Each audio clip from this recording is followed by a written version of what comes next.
Coba kita lihat ya, ini lele kolam di kolam minimalis depan rumah saya. Kita coba lapar atau tidak.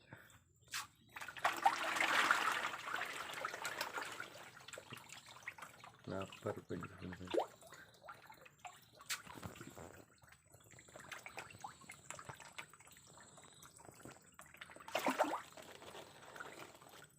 Sampai berebut ya.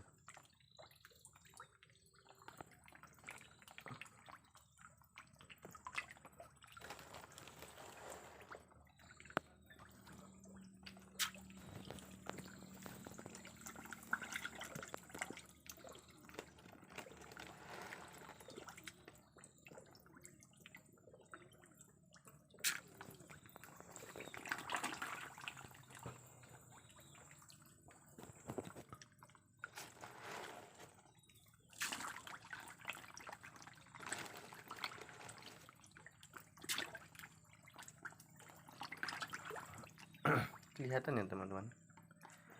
Tuh, dia lagi makan. Cuma biasanya kalau sore itu lebih ganas lagi ya. Ini saya kasih siang-siang. Coba duduk sini.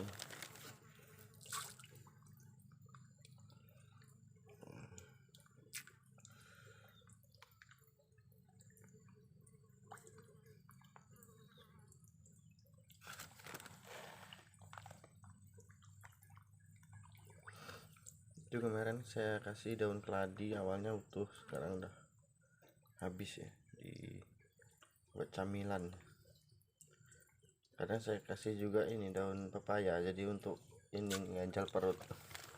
Karena kan saya kerja balik sore itu kan, saya kasih ini daun pepaya dulu,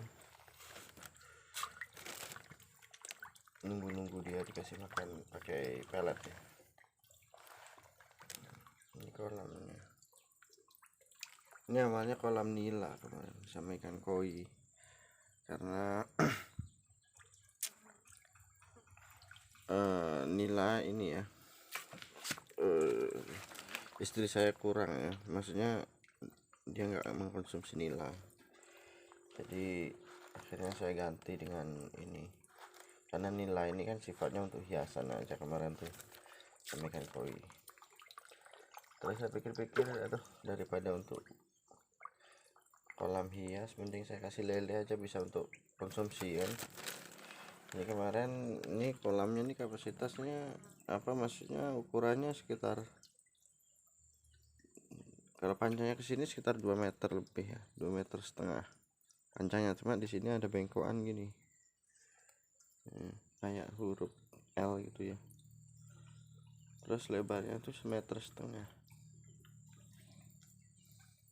Ini kemarin saya isi 300 ekor. Ini usianya sudah 2 bulan ya. Insya Allah 1 bulan lagi udah bisa dipanen. Tapi saya panennya sih nggak pernah langsung sekaligus ya teman-teman. Jadi saya pancing sendiri. Misalnya kita mau konsumsi 5 ekor gitu kan. Nah, dihitung jumlah keluarga untuk sekali makan, misalnya udahlah ambil 5 ekor ya, pancing 5 ekor. Karena mancing di kolam sendiri itu lebih gampang ya teman-teman. Kita bisa setel mau mancing 5 ekor kah, 7 ekor, 6 ekor gitu. Itu sangat cepat sekali, gampang gitu, bisa kita setel. Karena kondisi ikan, misalnya saat kondisi ikan sedang lapar tapi ya, tapi kalau udah habis kita kasih makan,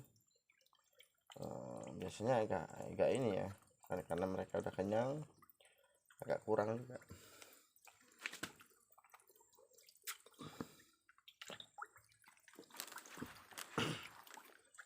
Ini lele jenis sangkuriang nih. Sebelumnya ini saya kasih lele jenis lele jumbo. Jadi ada ini, dikasih tahu sama teman saya, jangan melihara lele jumbo katanya agak lambat besarnya, kemudian ini gampang mati gitu ya. Jadi saya coba beli lele ini lele apa nih, sangkuriang. Jadi saya belinya di Balai Benih Perikanan. di kantor Balai Benih Perikanan di Desa Sepempang itu, Kecamatan Bungaran Timur, Kabupaten Natuna. Saya beli di situ 300 ekor, harganya itu Rp1.000 kemarin, tapi masih kecil-kecil kayak ini ya, kayak kelingking jari anak kecil gitu, bahkan kurang kecil lagi. Seperti ini, sebesar puntung rokok Sampurna Evolution. Kalau teman-teman pernah pernah tahu batang rokok Sampurna Evolution tuh segitu. Gitu, itu 1.000 ya di sini ya, Rp1.000. Kemarin saya beli 300 ekor, cuma sama temen itu, sama orang BBI itu dikasih bonus ya, kasih bonus berapa ekor gitu, 30 ekor atau berapa, untuk menjaga kematian jika ada yang mati misalnya gitu. Pokoknya dikasih bonus lah dari 300 ekor tuh ya. Dan alhamdulillah ini usianya sudah 2 bulan ya, sekitar 2 bulan. Jadi memang sangat cepat sekali besarnya kalau saya lihat. Memang betul juga kata teman saya, memang lebih cepat besar itu. Cuma memang wajar saja sih kalau lebih cepat besar, karena sebelumnya saya melihara jumbo itu tidak terlalu congok untuk makanan. Tapi kalau lele ini teman-teman, lele Sangkuriang ini sangat congok sekali. Ibaratnya ada kata aja lewat, numpang berenang misalnya, kan ada kata-kata itu numpang bertelur tuh kan, itu langsung diingat dia ya, langsung dimakan, disambar nih.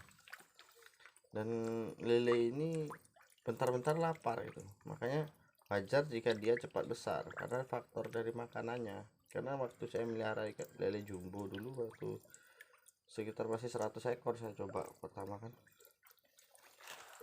itu per hari paling, maksudnya kalau saya beli 1 kilo itu bisa sampai tahan seminggu lebih. Ini kalau saya beli 1 kilo itu bisa hanya cukup untuk 1 hari sebenarnya, cuma karena saya hemat-hemat jadi ya 2 hari 1 kilo, jadi seminggu tuh ya sekitar 3 kilo 4 kilo ya. Itu karena saya hemat-hemat, tapi kalau saya loss kan ya habis kilo itu mungkin bisa gak cukup gitu ya. Makanya wajar jika lele Sangkuriang ini cepat besar. Cuma kelemahannya gini ya teman-teman, lele Sangkuriang kalau dia lapar, kita lambat ngasih makan, misalnya katakan 2 hari kita nggak kasih makan, itu nanti dia berantem dengan temannya, dengan sama kawan-kawannya itu. Jadi yang kalah ya dimakan gitu ya. Saya sering mendapati waktu saya membersihkan kolam itu kan, saya kuras, setelah airnya kering itu baru nampak itu banyak tulang-tulang ikan lele, dan tinggal tengkoraknya ya, jadi tinggal kayak kepala sama tulang belakang tuh ya, satu ini. Nah terus setelah saya perhatikan, pernah saya waktu itu pergi ke rumah mertua ya, 2 hari di sana.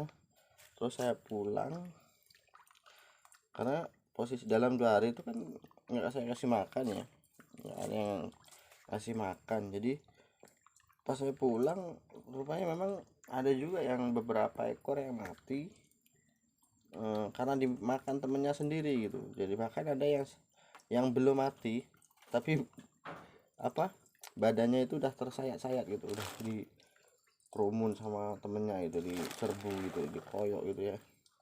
Kasian juga saya lihat. Makanya kalau melihara lele Sangkuriang ini, kelebihannya pertama dia cepat besar, terus makannya dia nggak pilih-pilih. Cuma ya itu ada kelemahannya dia ini sangat-sangat kanibal ya. Setiap lele itu kanibal, lele jumbo pun kanibal ya, tapi nggak seganas lele Sangkuriang gitu ya. Jadi kalau anda atau teman-teman ingin membudidayakan ikan lele jenis Sangkuriang, disarankan jangan sampai putus makannya ya, kasihan nanti temannya jadi korban gitu loh. Tapi kalau anda siap dengan resikonya ya terserah gitu ya. Tapi kalau untuk ini apa ya, ketahanan saya akui sepertinya ya, pengalaman saya yang sebelumnya saya melihara lele jumbo, sekarang lele sangkuriang, sepertinya agak lebih ini tahan lele sangkuriang ya. Kalau lele jumbo dulu saya ini ya, airnya tuh kalau keruh itu dia kadang mati gitu, terlalu keruh misalnya sampai kental gitu ya. Terus kadang air itu nggak ngalir. Ini kan posisi saya matikan nih. Ini sebenarnya air terjun, kayak air terjun itu keran itu ya. Nah itu stok katanya dari sana. Jadi saya buat seperti air terjun. Nah itu biasanya saya hidupkan.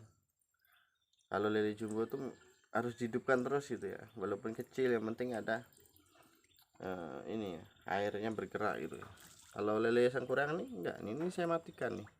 Nah saya pakai air PDAM ya, kalau dihidupkan terus bengkak nanti bayarnya. Makanya ini saya matikan terus ini ya, dan alhamdulillah nggak mati. Ini padahal udah keruh, ini udah 1 minggu lebih mungkin nggak saya ganti ya airnya. Itulah lebih tahan kalau lele sangkuriang. Lele jumbo cuma ukurannya mungkin lebih besar lele jumbo ya, karena kemarin kami lihat waktu di BBI itu, Balai Benih Perikanan tuh balai benih ikan tuh, indukannya standar aja ya, kayak sebetis gitu, sebetis orang dewasa itu. Tapi kalau lele jumbo kan bisa sampai seperti ukuran bayi gitu ya, seperti ukuran bocah gitu ya, sampai belasan kilo. Mungkin itu aja yang membedakannya.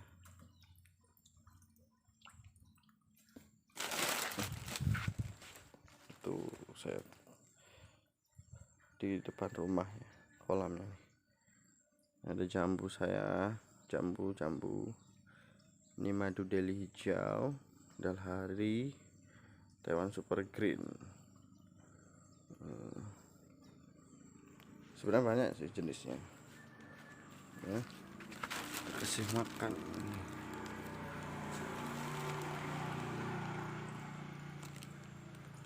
Ini depan rumah.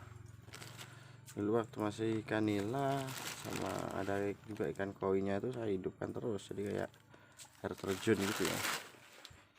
Jadi lama-lama kok nggak bermanfaat, cuma dilihat-lihat, lama-lama bosan juga kan.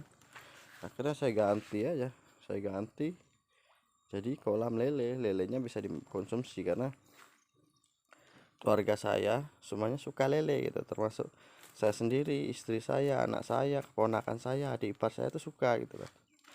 Jadi saya pelihara lele. Kemarin kalau nila itu ya saya sendiri ya makan, padahal sebenarnya enak juga sih ikan nila tuh, cuma istri saya bilang agak kasihan katanya, karena setiap hari di ini ya, dikasih makan, dilihatin gitu kan, warna-warni gitu ya.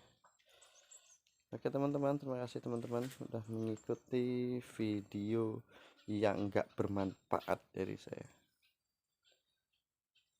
Assalamualaikum warahmatullahi wabarakatuh.